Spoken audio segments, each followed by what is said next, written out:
Selamlar. Öncelikle gerçekten çok gurur duyuyorum Yağmur'la. SEO Kari'ne birlikte biz de iş arkadaşı olarak başlamıştık ve müthiş gelişme gösterdi ve bugün de burada hepimizi birleştirdi. Bence muhteşem iş. Onu öncelikle tebrik ediyorum. Ben bugün size ne anlatacağım? Şöyle bir başlayayım şeyime. Ama pardon. Galiba. Okey. Şimdi ben bugün SEO ile Google Ads'in nasıl birbirine destek olabildiğini anlatacağım. Aslında SEO'cuların Google Ads platformundan neler öğrenebileceğini anlatacağım bazı problemlerle birlikte.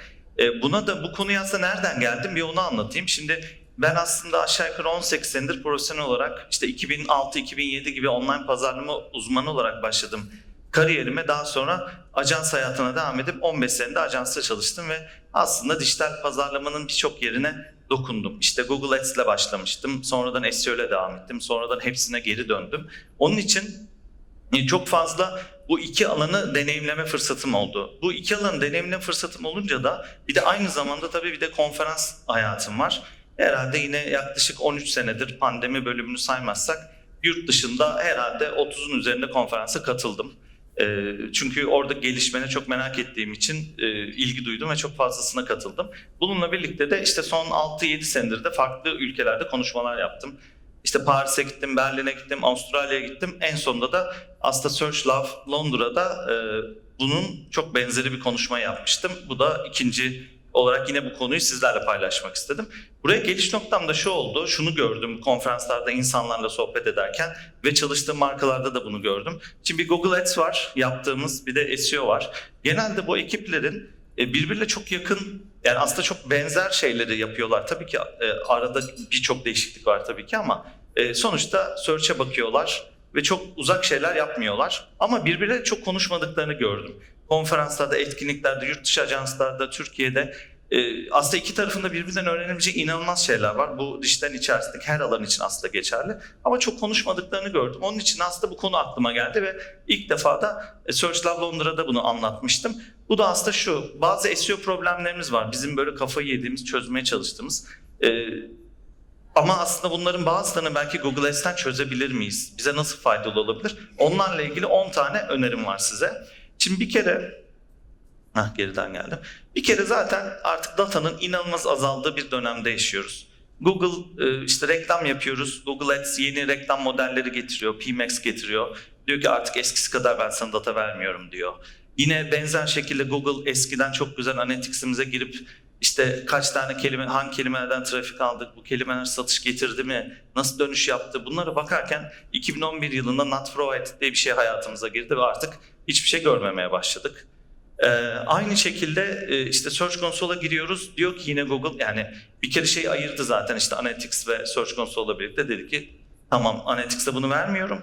Search Console'dan alabilirsiniz. Ama Search Console'da da ben hangi kelimenin ne kadar dönüş getirdiğini görmüyorum. Dolayısıyla bağımsız kırdı. Search Console'da limitledi. Dedi ki arayüze girersen 1000 kelime görürsün. İşte ilk önce 3 aylık bir data verdi. Sonradan bunu 16 aya çıkarttı. Böyle şeyler yaptı. Ve haliyle hep böyle limitli bir hayatımız var zaten dijital pazarlamacı olarak. Büyük ihtimalle bu vakit ilerledikçe bence çok daha fazlasını yaşayacağımızı düşünüyorum. Ve bununla birlikte işte content marketing daha öne çıktı. Yani böyle hep şey peşinde koşmaya başladık. İşte ya düşük keyword difficulty'si olan kelimeleri yakalayalım, onları content çıkalım, oradan trafik elde edelim demeye başladık. Zaten link building, digital PR o bambaşka bir evren. Ve orada yine çok güzel gelişmeler olmaya başladı. Bu sefer orada başka sorularımız, ya acaba ben hangi siteden link alsam? Bu sitenin topiği benim için çok alakalı mı değil mi? Bu sefer başka sorular gelmeye başladı. Ve aslında şöyle grupladığım belli SEO problemleri var. İşte yeni kelimeler bulmak, işte acaba kelimenin search volümüne, bu kelime trend mi değil mi? Çünkü belli araçlar kullanıyoruz. İşte ne yapıyoruz? Google Keyword Planner kullanıyoruz belli işler için. İşte ne yapıyoruz? Search Console'a bakıyoruz. Başka şeyler kullanıyoruz. Ahrefs, Semrush kullanıyoruz. Ama işte burada trendleri görmüyoruz mesela. Çünkü bu tool'lar 2 ay geriden geliyor. Burada yakalayamıyoruz. Dolayısıyla ya acaba trending kelime var. Çünkü aslında herkes aynı yere bakıyor. Ve oradan farklı bir sonuç yaratmaya çalışıyoruz. Trendi, yani geçen hafta aranmaya başlayan bir kelimeyi görmemiz çok zor. Ondan sonra işte acaba ya ben mesela bir ara şey çıkıyor, işte mobilin yılı olacak, işte mobil çok iyi. Acaba biz her sektör için mi mobilin yılı olacak? Acaba benim ile ilgili kelimeler arayan insanlar gerçekten mobilde mi yoksa desktop'ta mı var mı? Bunlar hepsi aslında soru işareti bize. Yine benzer şekilde işte link building yapacağım ama acaba hangisi de yapsam?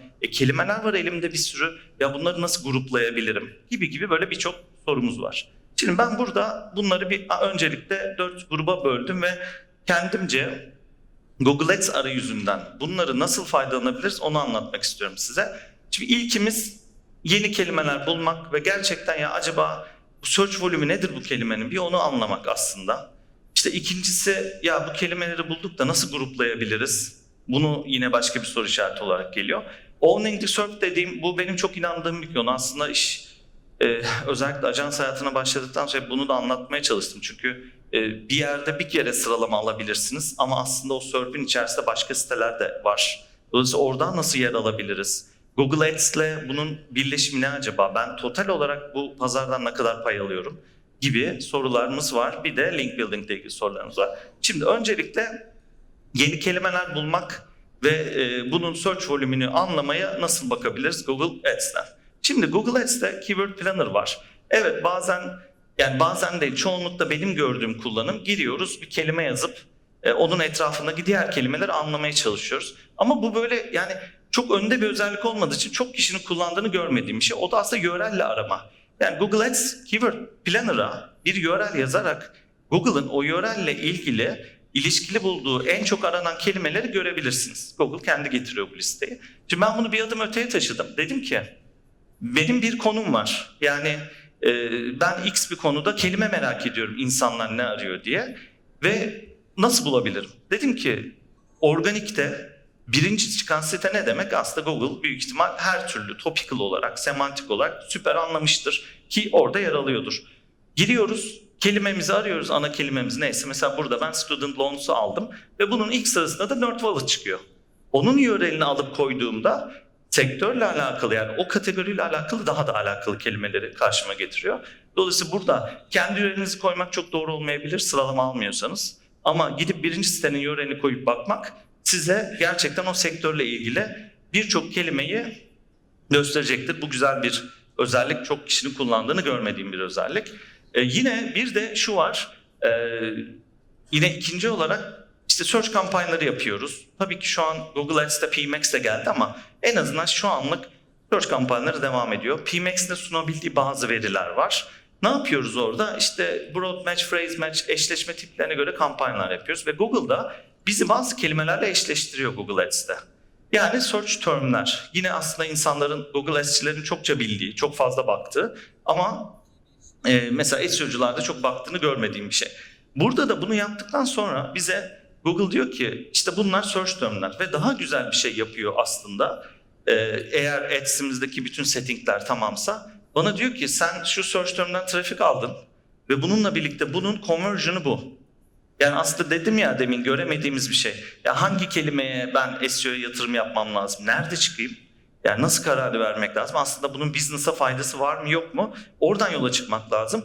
Bu da görebileceğimiz, yani dedik ya demin, Analytics'le Search Console bağlantısı yok. Göremiyorum hangi hedefimi gerçekleştiriyor. İşte buyurun, tam birebir search term ve gerçekten bir conversion aldı mı almadı mı? Google Ads'te yaptığınız testlerde bunu görebilirsiniz. Hatta şu da çok mantıksız değil bu arada. Mesela daha SEO stratejinize başlamadınız ve ufak bir bütçe ayırıp aslında acaba ben şöyle bir kelime grubuna çıksam, buradan acaba bana dönüşüm gelir mi diye, bence Google Ads testi de çok güzel testlerden bir tanesi. Bakarsınız, sonra da Google'ın size eşleştirdiğini görüp dönüşüm getirip getirmediğine bakarsınız. Bu da yine SEO stratejinize bu platform üzerinden bakabileceğiniz şeylerin başında geliyor.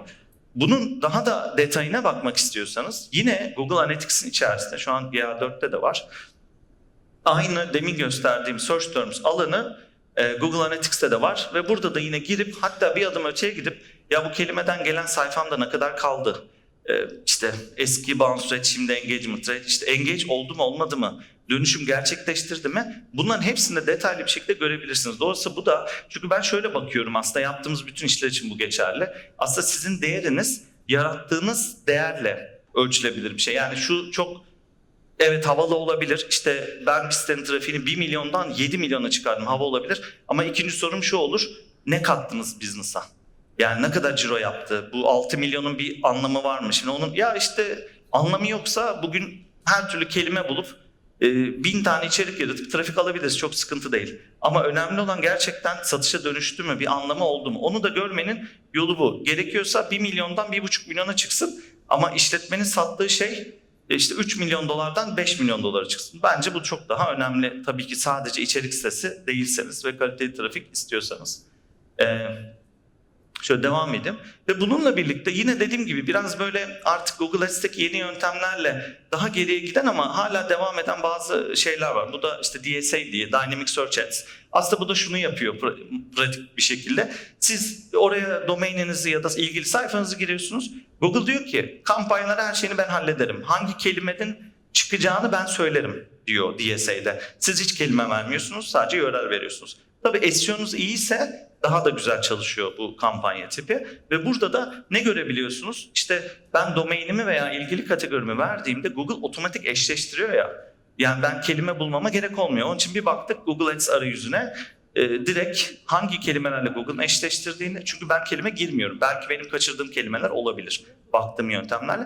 Ve en güzeli aslında bu anlattığım Google Ads'teki search termlerle ilgili söyleyeceğim en güzeli search termlerde de Google kendi eşleşme yapıyor. Siz bir şey yapmıyorsunuz. Ve ne oluyor? Aslında benim Keyword Planner'da bulamadığım birçok kelimeyi burası buluyor. Yani kelime geçen hafta aranıyorsa işte burada var. Dolayısıyla buradan inanılmaz trendler çıkartabilirsiniz. Aynı şeyde buraya koymamış olabilirim. Search Console da müthiş etkili. Mesela şöyle size gerçek bir örnek vereyim. Ajans hayatımın ilk başında müşterilerimden biri ETS Tur'du.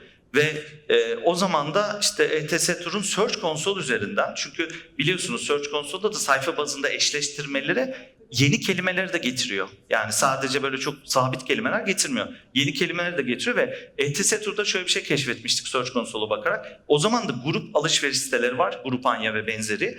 Ve insanlar şöyle aramaya başlamıştı. Tatil fırsatları. Yoktu böyle bir arama. Tatil fırsatları diye bir arama yok.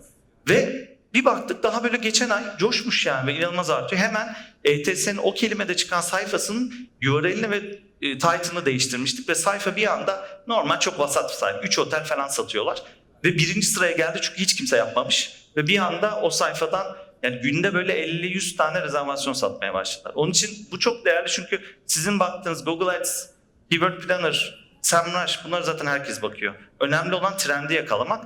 Bu gibi şeyler de gerçekten burada çok fayda sağlıyor. Başka bir şey hep konuştuğumuz ya bu kelimenin search volümü ne? Çünkü Keyword Planner'a giriyorsunuz yuvarlak bir şey veriyor. Ya var mı yok mu? Çok eğer ki kelimeniz long tail ise zaten hiçbir şey göremiyorsunuz. Sıfır görüyorsunuz ama aslında belki 100.000 search volüm var. Bilmiyoruz yani hiçbir şeyi. Google orada daha limitli bir data tutuyor. Aynı şey SEMrush ve diğerleri için de geçerli. Ama diyelim ki merak ediyorum ben. Google Ads ekibiniz var ve bir para harcanıyor ve bir search term'de devamlı reklam çıkılıyor. Orada Google Ads ekranında yine search term'lerde ve search kelimelerinde impression share diye bir şey var. Yani Google diyor ki kardeşim senin settingslerinde ben bu kelimeyi %100 gösterdim. Yani kim aradıysa çıktım diyor. İşte burada ben impression share'i %100 ise bir kelimenin buradaki şeyine impression'a baktığımda impression eşittir search volume. Demek ki o kelime dün 1500 aranmış, 3000 aranmış. Bu da eğer ki zaten ads yapıyorsa ekiplerinizde bence search volümü anlamak için gayet güzel bir özellik. Bir de keyword grouping'imiz var tabii ki yani hani bakıyoruz, AI deniyoruz, işte SEMrush bir şey yapıyor, Ahrefs bir şey yapıyor. Aslında yine insanların çok kaçırdığını gördüğüm bir şey var. Google Ads'te çok güzel bir özellik var. Tabii bu yurt dışında daha iyi çalışıyor onu söyleyeyim. Hani İngilizce aramalarda, Türkçe'de de var ama süper mi çok emin değilim. Ama çok güzel bir özellik. O da yine şuraya gizliyorlar. Onun için görüyorum en kimse. Şimdi ben herhangi bir kelime aradım. Mesela sport shoes aradım. Google bana burada getirdi işte. 2231 tane kelime getirmiş. Bakın şurada Refine Keywords diye bir alan var. Bakar mısınız gruplamalara? Brand, non-brand, sport, running, tenis, golf, shoe, gender, color hepsi burada. Ve bunları tıkladığınızda ve bunları da seçip kapatıp açabiliyorsunuz. Direkt size diyor ki bunları tıkladığınızda bu grubun içinde 100 tane kelime var. Bunun da total volümü 5000. Alın size pazar araştırması spor ayakkabılarda acaba hangi renk arıyor insanlar? Direkt buradan görebiliyorsunuz. AI ile büyük ihtimal Google Ads'in reklam veren için kullandığı AI'yı bizim için de aslında kullandığı bir şey ama bu da böyle biraz gizli olduğu için çok kullanıldığını görmedim. Ve trends görmek istiyoruz. Yine demin dediğim şeyde Keyword Planner'da çok tatlı bir alan var aslında. Şurada Average Monthly Searches'te yanında böyle trend ikonu var. Bunu bu arada Excel'e indirdiğinizde de görebiliyorsunuz. Böyle ay ay gösteriyor. Mesela burada da çok pratik bir şekilde eğer doğru kelime girdiyseniz burada negatifleme de yapabiliyorsunuz Keyword Planner'da. Mesela ben spor shoes'u görmek istiyorum ama içinde cheap geçenleri görmek istemiyorum diyebiliyorsunuz. Ve burada da yine bir baktığınız trendleri görüyorsunuz. Hatta Google daha da güzel bir şey yapıyor. 3 aylık değişim, senelik değişim. Yani bu ürün işte bu sene ne trend olmuş. Çünkü belki de sizin üzerine uğraştığınız X bir kelime şu anda bitmek üzere. Ya da anlık büyüdü ve şu anda bitiyor. Bakın Junior Football Boost. Bakar mısınız? Bir anda mesela son ay coşmuş. Belki de ben bunu ne Google Ads'e hedefliyorum ne de SEO'da çok bakıyorum. Şimdi bir de bütün SERP'i own etmek için bir şey var. Yine bunun da çok kullanılan, aslında çok eski bir özellik. Bu da çok kullanıldığını görmediğim için yine buraya eklemek istedim. Şimdi yine insanlar merak ediyor. Acaba ben bu, şimdi sonuçta aynı search'e gidiyoruz. Bir kelime var. Bunun organikten alabilirsin trafik, paid'den alabilirsin. Ya iyi de ben bunu ne kadarını alıyorum? Var mı bunu bir yerde birleştirmenin yolu? Evet. Google Ads'in içerisinde Search Console'u bağladığınızda arkadaşlar şöyle bir data veriyor Google size. Diyor ki sen bu kelimeden organikte bu kadar klik alıyorsun. Paid'de bu kadar klik aldın. Yani bu kelimenin şu kadarını own ediyorsun diyor. Dolayısıyla bu da bizim bir tane problemimizi güzelce çözecek özelliklerden bir tanesi. Link building'de de şöyle bir şey var. Yine benim gördüğüm bir şey. Hani hangi siteye link alsak, nasıl yapsak? Acaba Google başlık olarak alakalı görüyor mu bizi, görmüyor mu? Bunu anlamak için çok tatlı bir yer var. O da yine şeye girdiğimizde, Ads'in içerisindeki audience section'a girdiğimizde böyle web sitesi ekleyebiliyorsunuz. Yani bir kitle oluşturuyorsunuz aslında. Diyorsunuz ki Google'a Ads tarafında işte ben şu sitelere girenlere hedeflemek istiyorum diyorsunuz. Orada çok güzel bir şey var. Mesela Nike.com'a girdim. Bakın bir anda bana Nike.com'un seceresini çıkarttı. Google nasıl görüyor Nike.com'u? In-market audience. Bunları tamamen bizim yaptığımız davranışlarla Google siteleri tagliyor. Bizim yaptığımız bunların hepsini topluyor ve tagliyor. Diyor ki in-market audience'da athletic shoes var. İşte yine bu in-market'ta running apparel var. Activewear, men's apparel'de geliyor bakın. Bunu da yani bir web sitesinden link alacaksınız. Çünkü bana sorarsanız işte atıyorum 150 tane link almak mı çok alakalı 30 siteden link almak mı? Tabii ki çok alakalı 30 site. Peki ben nereden bileceğim bu sitenin alakalı olup olmadığını? Nasıl bilebilirsiniz? Google nasıl görüyor bilemezsiniz. Ama sitenin tabii belli bir trafiği varsa buraya girdiğinizde Google'ın siteyi nasıl gördüğünü görebilirsiniz. Sizin de konunuz alakalıysa da direkt onunla bir link çalışması yapabilirsiniz. Yine burada çok güzel bir şey var. Nedir ikinci konumuz? Ya iyi de ben tamam bir tane web sitesi buldum. Devamını nasıl yapayım? Yani başka nerede bulayım? Bununla alakalı siteleri merak ediyorum. Ha bu reklam vermek için de olabilir bu arada. Gideyim sitelerle anlaşayım, reklam vereyim de diyebilirsiniz. Veyahut link building için buna çıktım. Ya bunlara da çıkayım. Bakın yine Google'ın çok güzel bir özelliği. Target placement, yani işte ben buralarda reklam çıkmak istiyorum özelliğinde. Mesela ben buraya sneakershoes.com'u girdim.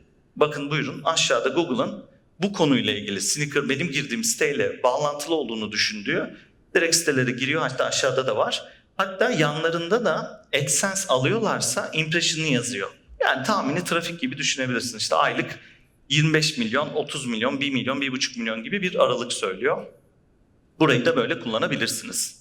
Benim konuşmam bu kadar. Çok teşekkürler dinlediğiniz için.